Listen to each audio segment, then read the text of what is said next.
Rumah makan ini kelihatannya sederhana, tapi legendaris karena sudah berdiri sejak tahun 1917. Wah, usianya sudah lebih dari 1 abad. Pilihan seafood di sini sangat beragam. Ada cumi-cumi yang kaya asam amino esensial berupa asam glutamat dan asam aspartat.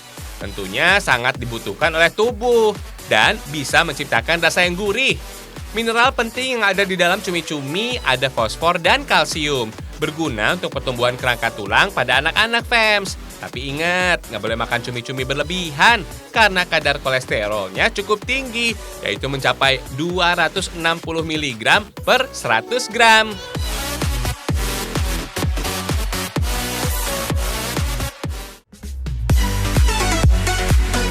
Habitat cumi-cumi ada di dalam laut. Cumi-cumi yang biasa dikonsumsi jenis Loligopiale dan tersebar di perairan Laut Tengah, Asia Timur, serta sepanjang pantai timur Amerika Utara. Hewan moluska ini memiliki musim penangkapan. Kebanyakan nelayan menangkap cumi-cumi pada malam hari. Karena cuaca pada malam hari kurang bersahabat, cumi juga boleh ditangkap pada siang hari. Cumi ditangkap dengan cara menebar jaring ke tengah laut. Fams, cumi-cumi adalah hewan cephalodoa besar. Nama cephalodoa berasal dari bahasa Yunani yang berarti kaki kepala. Soalnya kaki yang melingkari kepala seakan-akan hewan ini berjalan dengan kepala.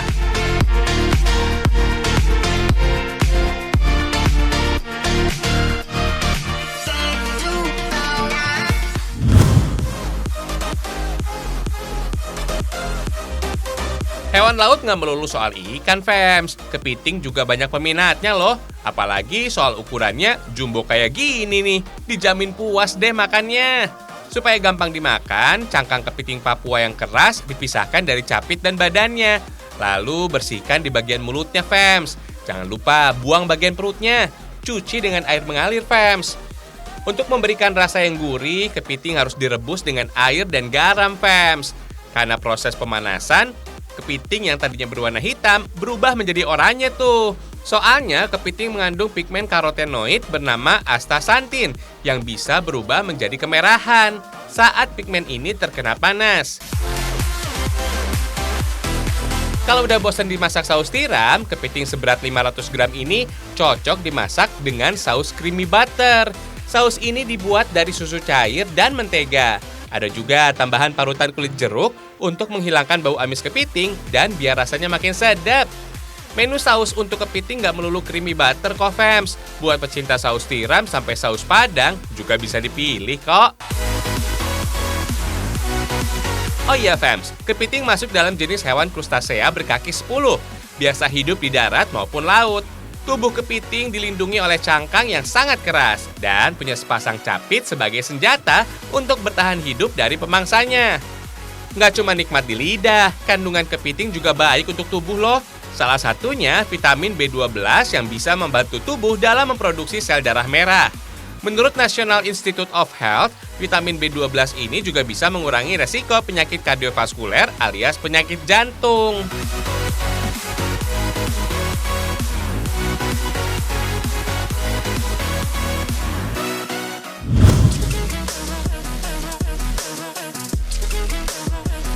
Penyetan di Dusun Mangunan, Desa Mangunan, Kecamatan Dlinggo, Kabupaten Bantul, Yogyakarta ini pakai tiwul loh, fams. Bisa dipakai menu untuk diet loh. Di tengah serbuan jajanan modern dan asing, jajanan tradisional ini tetap punya banyak penggemarnya. Gak heran, setiap hari bisa menjual 500 porsi tiwul aneka rasa. Cemilan tradisional yang sudah eksis dari tahun 1997 ini punya beberapa varian rasa. Mulai dari rasa gula Jawa, coklat, keju, sampai buah-buahan seperti pisang, nangka, hingga stroberi. Selain tepung gaplek, bahan yang digunakan untuk bikin tiwul adalah kelapa parut. Tepung gaplek ini didapatkan dari para petani ketela di kawasan Dlinggo. Tepung gaplek yang masih kasar biasanya kembali digiling ulang supaya halus. Tepung gaplek kemudian dicampur dengan bahan yang dibutuhkan. Kukus deh sekitar 15 menit. Wah, proses bikinnya ternyata tradisional banget ya. Untuk tiwul aneka rasa, bikinnya nggak jauh beda. Topping digunakan untuk membedakan rasa tiwul, fams, seperti coklat, keju, nangka, dan lainnya. Tiwul aneka rasa ini paling enak dinikmati untuk camilan. Cocok deh jadi teman ngopi atau ngeteh saat sore hari. Kalau tiwul untuk penyetan rasanya cenderung gurih. Oh iya, warna asli pada tiwul ini berbeda dengan tiwul biasa yang berwarna putih. Bahan yang digunakan tanpa bahan pewarna atau pengawet makanan. Makanya daya tahan cemilan ini hanya 24 jam saja.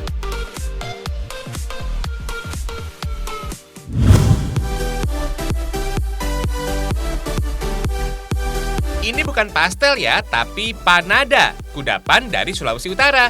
Bedanya, panada berisi panpis alias suwiran ikan cakalang yang dimasak dengan cabai dengan sayuran dan beberapa bumbu dapur. Katanya, panada ini kuliner peninggalan dari zaman Portugis, Fems.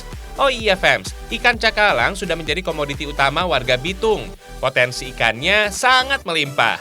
Nah, kulit panada ini dibuat dari tepung terigu, makanya teksturnya lebih kenyal. Ada juga tambahan ragi yang bikin adonan panada mirip seperti roti. Ada yang bilang panada dipengaruhi saat Belanda datang ke Indonesia untuk menjajah. Tapi ternyata panada dipengaruhi oleh orang Portugis yang datang ke Minahasa berabad-abad lalu loh. Fakta ini bisa dibuktikan dari nama panada yang berasal dari nama tempat asalnya, empanada. Empanada asalnya dari kata empenar yang berarti membungkus atau melapisi kue. Panada punya rasa yang lembut dan kenyal, seperti roti pada bagian luarnya. Bagian dalamnya, rasa ikan cakalang yang pedas dan gurih.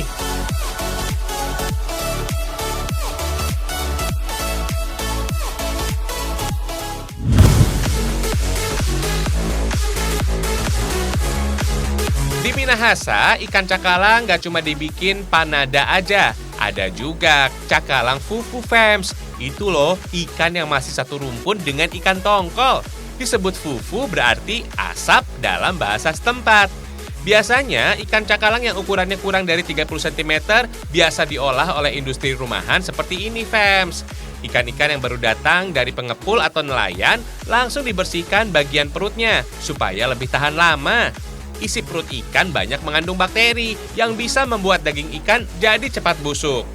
Satu potong ikan dikaitkan dengan bilah bambu, lalu ikat untuk menambah berat ikan cakalang yang beratnya mencapai 2 hingga 3 kg. Berikutnya, ikan cakalang disusun di atas wadah pengasapan.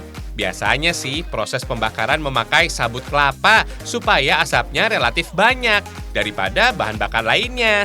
Proses pengasapan ini bisa membuat ikan tahan lama karena teksturnya lebih kering. Penyebabnya, asap mengandung unsur kimia seperti asam asetat dan alkohol. Fungsinya bisa sebagai disinfektan yang menghambat pertumbuhan mikroorganisme. Jadinya, proses pembusukan menjadi terhambat. Fems, cakalang fufu ini punya nilai jual yang cukup mahal. Satu ikat cakalang fufu di pasar tradisional dijual sekitar 40 sampai 75 ribu rupiah.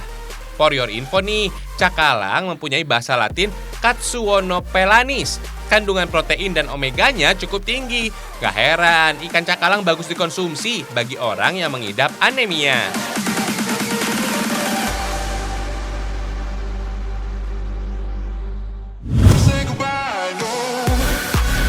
Masih di kota Surabaya, Jawa Timur, ada cemilan legendaris, kue lumpur. Tapi kue lumpur ini sudah mulai bertransformasi. Rasanya sangat bervariasi. Ada lumpur original, black forest, green tea, dan lainnya.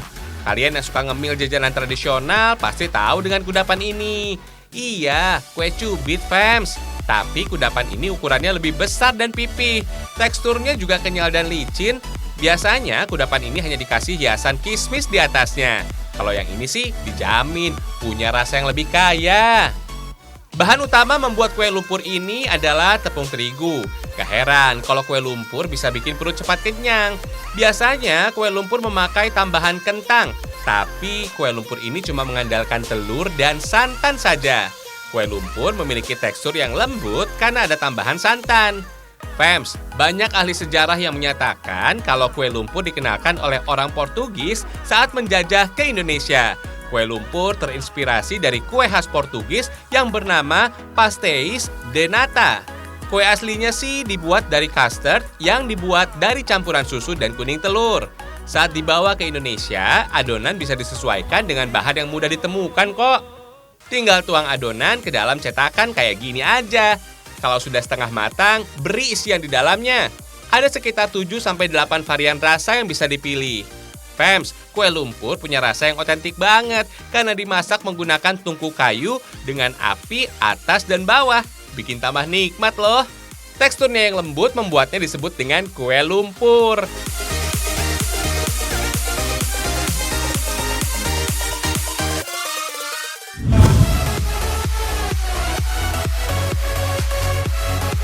Cumi-cumi ternyata cocok dijadikan sebagai kerupuk loh. Kerupuk cumi-cumi ini juga dijadikan oleh-oleh saat ke Surabaya, Jawa Timur. Di Pulau Bangka dikenal dengan nama kericu alias kerupuk telur cumi. Kalau di Surabaya, kerupuk justru dibuat dari daging cumi. Cumi biasanya didapat dari nelayan dan dibersihkan. Oh iya, daging cumi terkenal teksturnya yang kenyal. Hewan moluska ini tidak memiliki rangka luar. Makanya cumi-cumi harus memiliki tubuh kuat yang tersusun atas protein dan kolagen. Untuk membuat kerupuk cumi, tambahkan tepung terigu dan tepung kanji. Jangan lupa kasih bawang dan perasa biar rasanya lebih gurih ya. Kemudian, adonan dicetak dengan tempat sederhana supaya tekstur padat bisa dikukus sekitar 20 menit, Fams. Adonan yang sudah matang harus didiamkan sampai suhunya kembali normal. Lalu adonan kerupuk dipotong tipis-tipis. Supaya teksturnya keras dan mengeluarkan sisa airnya, harus dijemur di bawah matahari sekitar 2-3 hari. Meskipun kelihatannya sepele, goreng kerupuk cumi ada triknya biar nggak bantet, Fams. Minyak yang digunakan untuk menggoreng kerupuk cumi harus dalam keadaan panas. Masak kerupuk juga nggak perlu lama-lama, Fams. Kalau sudah mengembang, segera angkat. Biar terhindar dari bau menyengat, kerupuk harus diputar dengan mesin spinner, Fams. Mesin ini untuk mengeluarkan sisa-sisa minyak yang menempel di dalam rongga-rongga kerupuk. Kalau sudah kayak gini, kemas dan dijadikan oleh-oleh deh. Selama kemasannya nggak rusak, keripik cumi ini bisa awet hingga 6 bulan, Fams.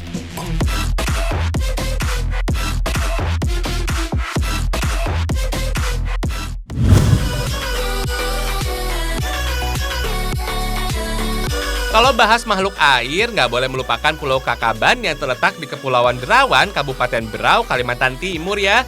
Menempuh perjalanan kurang lebih 20 menit dari Pulau Maratua, Pulau Kakaban jadi destinasi utama wisatawan jika berwisata ke Kabupaten Berau, Fams. Di pulau ini memungkinkan wisatawan untuk berenang di danau yang ditemani dengan ubur-ubur. Tenang, Fams, ubur-ubur yang ada di sini berbeda dengan di laut yang suka menyengat. Di sini ubur-uburnya human friendly alias nggak menyengat, jadi aman dong. Hihihi. Kerennya, fenomena kayak gini hanya ada 2 di dunia loh. Selain di Danau Kakaban, satu tempat lagi ada di Pulau Palau yang ada di Mikronesia, Lautan Pasifik. Untung di Indonesia udah punya ya. So, nggak perlu jauh-jauh ke sana untuk menikmati sensasi berenang dengan plankton terbesar ini. Setidaknya ada 4 jenis spesies ubur-ubur yang ada di sini. Nggak perlu ke tengah danau untuk ketemu mereka loh. Di pinggiran kayak gini juga udah banyak banget. Fams, Danau Kakaban ini termasuk danau prasejarah yang masuk pada zaman peralihan Holosen, sekitar 5 hingga 11.000 tahun yang lalu gitu.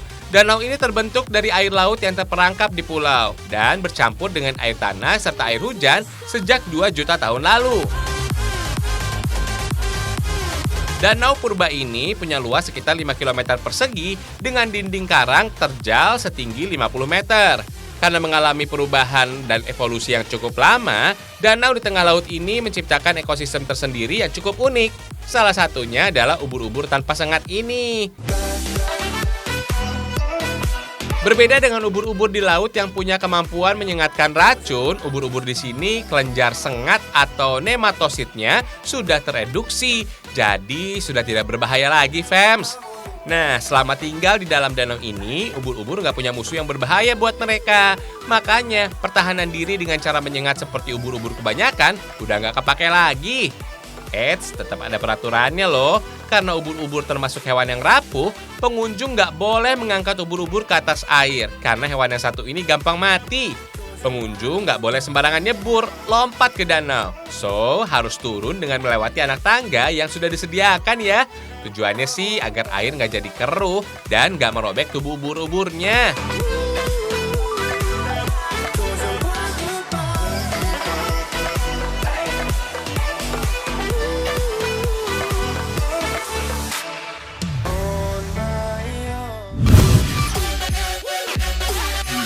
Ini nih yang wajib digunakan untuk orang-orang yang suka ngaret kalau janjian. Hihihi. Jam tangan yang biasanya menggunakan aluminium atau jenis besi sebagai bahan utamanya, anak muda kota Bandung, Jawa Barat ini menggunakan semen untuk produk anti mainstream mereka. Iya, semen yang biasa dipakai buat bangunan itu. Hehehe, unik ya.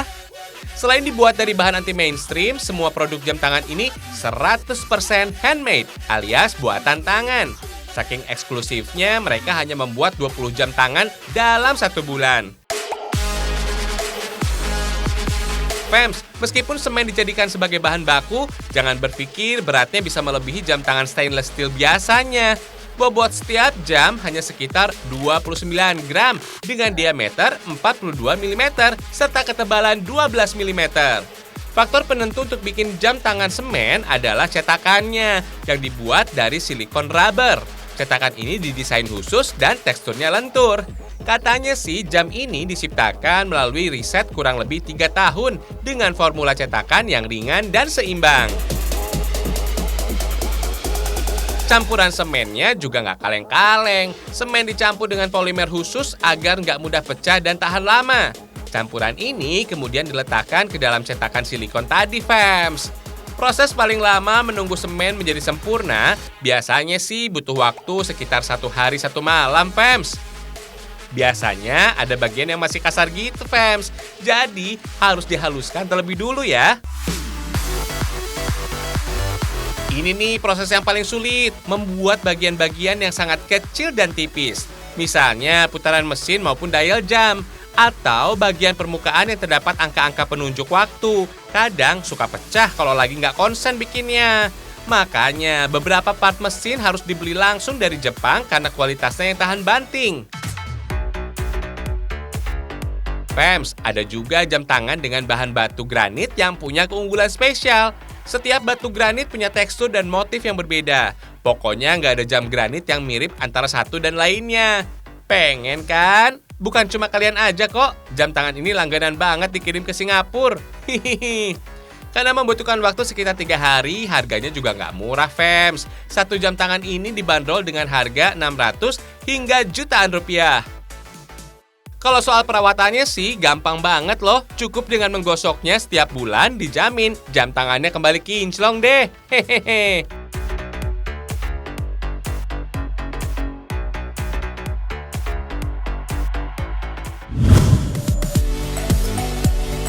Kita bergeser ke ibu kota. Ada es krim yang lucu banget loh. Lihat nih, ada kelinci, karakter animasi Doraemon, Hello Kitty, dan lainnya. Lucu banget ya, Fems. Es krim ini tergolong es joli atau es yang bertangkai, Fems. Nggak cuma menggoda untuk segera dimakan, es krim ini juga mengandung nutrisi yang baik untuk dikonsumsi. Soalnya, es krim ini dibuat tanpa pemanis dan pengawet. Buah-buahan segar sengaja digunakan untuk penambah rasa dan pewarna alami.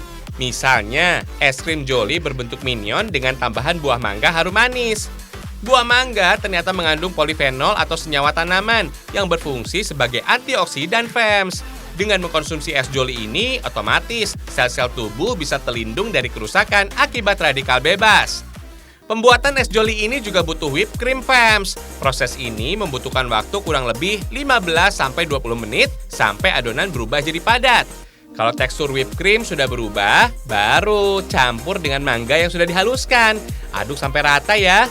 Lalu cetak. Sebelum dituang, kasih stik esnya dulu, Fems. Disusul adonan es krimnya. Nah, ini dia es joli. Tinggal bekukan ke dalam kulkas sekitar 24 jam alias harian penuh. Fems, warna pada es krim 3D ini mewakili bahan yang digunakan. Misalnya, warna putih berasal dari buah leci, warna merah dari stroberi, dan masih banyak lagi.